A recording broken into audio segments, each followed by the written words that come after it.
Welcome to my class.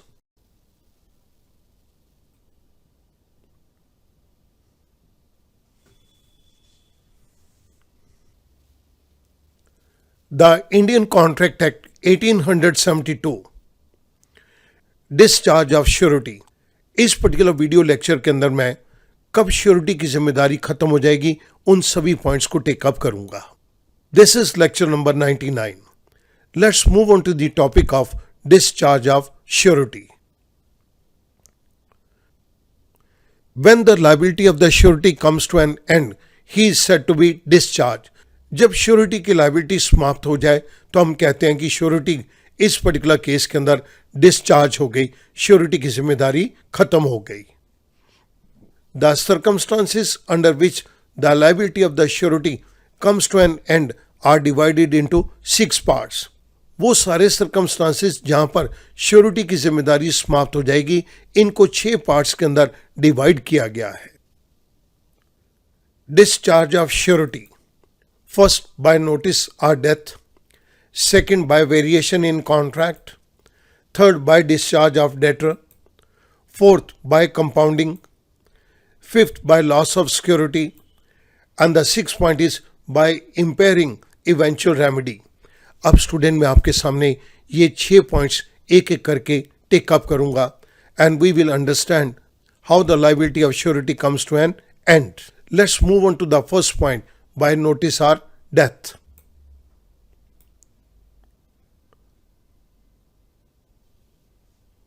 Notice के case के अंदर सेक्शन 130 इज एप्लीकेबल और डेथ के केस के अंदर section 131 is applicable.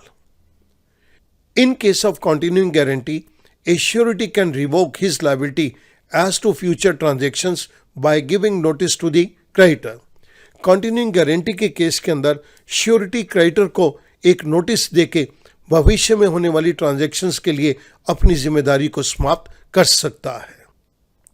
However, he remains liable for all the transactions entered into by the supplier of goods or creditor prior to giving of such notice.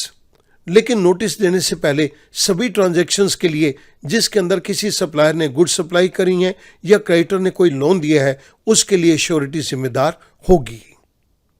But in case of specific guarantee it can be revoked before the transaction has been acted upon. लेकिन specific guarantee के case के अंदर इसको तभी cancel किया जा सकता है जहां पर वो ट्रांजैक्शन अभी तक नहीं हुई।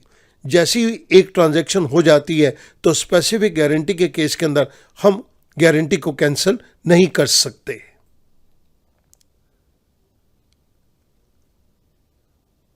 अब यहां पर मैं डेथ के केस को टेकअप कर रहा हूं। The death of the surety operates as termination of a continuing guarantee as to future transactions whether the creditor is aware or not aware of the death.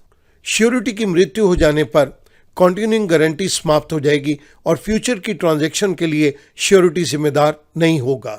Surety की मृत्यु का creditor को पता है या नहीं पता, इस बात से कोई फर्क नहीं पड़ता। However, the estate of the surety will be held liable for all the transactions entered into prior to the death of the surety. लेकिन श्योरिटी की मृत्यु से पहले सभी ट्रांजैक्शंस के लिए श्योरिटी की संपत्ति जिम्मेदार होगी। इट मीन्स अगर डेटर लोन को रीपे करने के अंदर असमर्थ है तो श्योरिटी के असेट में से उस पैसे को रिकवर किया जा सकता है, लेकिन ये सारी ट्रांजैक्शन श्योरिटी की मृत्यु से पहले होनी चाहिए। Second point, bye variation in the terms of original contract between the debtor and the creditor, section 133 is applicable. When the terms of the contract between the principal debtor and the creditors are varied without the consent of surety, the surety is discharged as to the transaction subsequent to the variance. Varied means change करना। Guarantee के contract के अंदर principal debtor और creditor ने contract की terms के अंदर कुछ चेंजेस कर दी, लेकिन इसके लिए श्योरिटी की सहमति नहीं ली गई। जो भी ट्रांजैक्शन इन चेंजेस के बाद की गई हैं, श्योरिटीज उन सभी ट्रांजैक्शंस के लिए जिम्मेदार नहीं है। The third point, by release or discharge of debtor, section 134। The surety is discharged by any contract between the creditor and the principal debtor by which the principal debtor is released.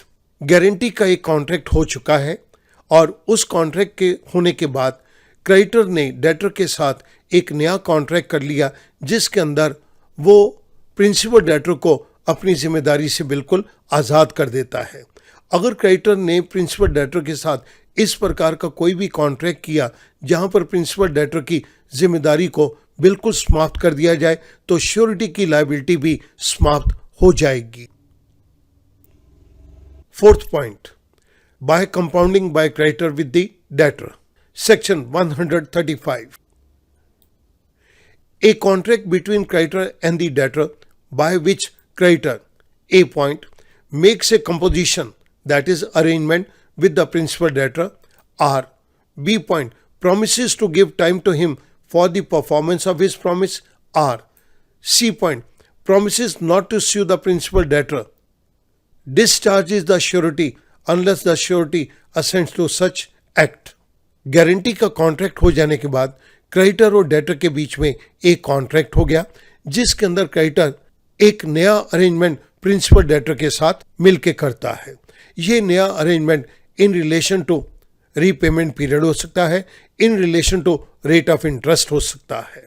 Second point, creditor वचन देता है कि वो debtor को अपना promise perform करने के लिए कुछ और टाइम देगा। थर्ड पॉइंट, क्रेडिटर एक वचन दे देता है प्रिंसिपल डेटर को कि वो उसके खिलाफ कोई केस फाइल नहीं करेगा। इन तीनों सर्कमस्टांसेस में से कोई भी सर्कमस्टांस अगर होता है तो श्योरिटी की लायबिलिटी समाप्त मानी जाएगी।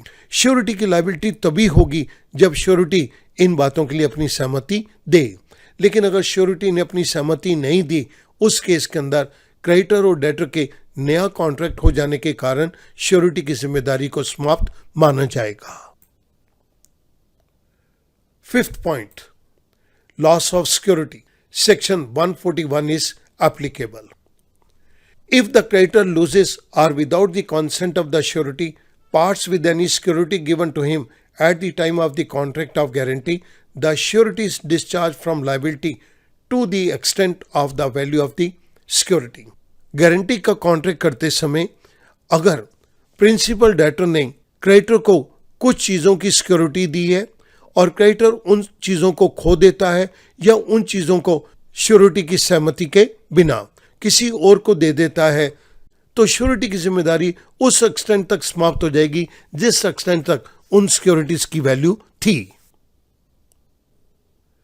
6 point, by creditors act or omission impairing surety's eventual remedy. This is section 139. If the creditor does any act which is inconsistent with the rights of the surety or omits to do some act which his duty to the surety requires him to do, and the eventual remedy of the surety himself against the principal debtor is thereby impaired, the surety is discharged. Student, इस particular point को मैं दो parts के अंदर divide कर रहा हूं। सबसे पहले आप फर्स्ट पार्ट को देखिएगा। क्रेडिटर कुछ ऐसा काम कर देता है जो कि श्योरिटी के अधिकारों के विरुद्ध है। उस केस के अंदर श्योरिटी का आखिरी उपचार डेटर के खिलाफ खतरे में पड़ गया तो हम ये कहेंगे श्योरिटी की लायबिलिटी समाप्त है। सेकंड पॉइंट, क्रेडिटर को कुछ काम करना था लेकिन क्रेडिटर ने उस काम को करने के अंदर भूल कर दी जिसके कारण श्योरिटी का आखिरी रेमेडी प्रिंसिपल डेटर के अगेंस्ट खतरे में पड़ गया। इस केस के अंदर भी श्योरिटी को डिस्चार्ज माना जाएगा। In simple words, if any act or omission of the creditor which deprives the surety of the benefit of his eventual remedy, the surety is discharge from his liability.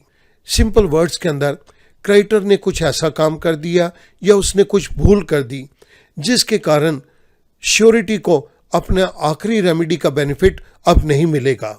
उस case के अंदर surety अपनी liability से discharge है। इस point को अब मैं आपके सामने एक एग्जाम्पल की मदद से एक्सप्लेन करूंगा। Mister B, a ship builder, agrees to build a ship for Mr. C, a buyer, for a specified amount which is to be paid in 4 installments as per the progress in the work. Mister B एक ship builder है और उसने mister सी के लिए ship को बनाने के लिए एक एग्रीमेंट किया।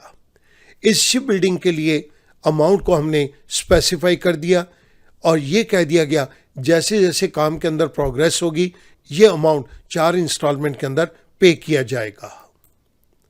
Mister S becomes surety to mister C for mister B's due performance of the agreement.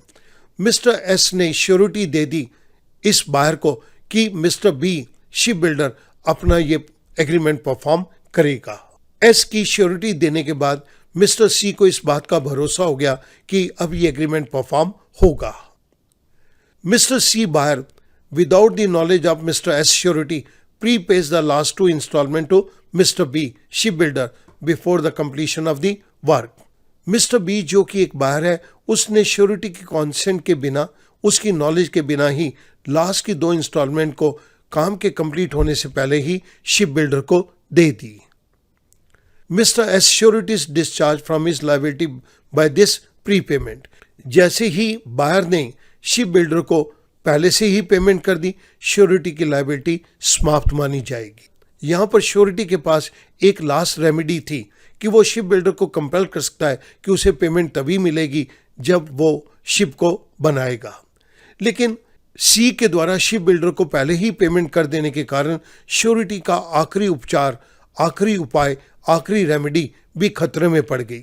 सो जैसे ही बायर ने प्री पेमेंट कर दी श्योरिटी की लायबिलिटी समाप्त हो गई। Because by making this payment in advance to ship builder the eventual remedy of the surety to get the job done by the ship builder comes to an end. क्योंकि इस particular case के अंदर जैसे ही ship builder को advance में payment कर दी गई तो श्योरिटी के पास जो आखिरी रेमेडी थी काम को करवाने की वो भी समाप्त हो गई। सो यहां पर श्योरिटी की लायबिलिटी को समाप्त माना जाएगा। 7th point by invalid guarantee. Student इस पॉइंट को मैं सेपरेटली टेकअप कर रहा हूं। ये पॉइंट हम इनवैलिड गारंटी के वीडियो के अंदर ऑलरेडी कवर कर चुके हैं। First point guarantee obtain bye misrepresentation section 142। जहां पर क्रेडिटर श्योरिटी को मिसरिप्रेजेंट करके कोई गारंटी प्राप्त करेगा then that guarantee is invalid. वहां पर श्योरिटी की कोई लायबिलिटी नहीं होगी। Any guarantee which has been obtained by means of misrepresentation made by the creditor concerning a material part of the transaction is invalid. Creditor ने एक transaction के significant part को misrepresent करके श्योरिटी से गारंटी ली है, then that guarantee is invalid. Guarantee obtained by concealment, section 143. Any guarantee which the creditor has obtained by means of keeping silence as to material circumstances is invalid. Guarantee के case के अंदर creditor को कुछ significant circumstances surety को बताने की जरूरत थी, लेकिन क्रेडिटर उन सर्कमस्टांसेस के बारे में बिल्कुल खामोश रहता है और उसने श्योरिटी से गारंटी ले ली। Then this guarantee is invalid. यहां पर श्योरिटी की कोई भी लायबिलिटी नहीं होगी। Now let's move on to the summary part. In the discharge of surety, we talk about the first point by notice or death. Second, by variation in contract. The third point, by discharge of debtor. Fourth point, by compounding with the debtor. Fifth point, by loss of security. And the sixth point was by impairing eventual remedy. And the last point, which is the 7th one, we took up, that is a case of invalid guarantee. हमने इन 7 points को इस particular video lecture के अंदर cover किया है। Student, मैं उम्मीद करूंगा अब ये डिस्चार्ज ऑफ श्योरिटी का टॉपिक आपके लिए आसान हो जाएगा। Thank you very much.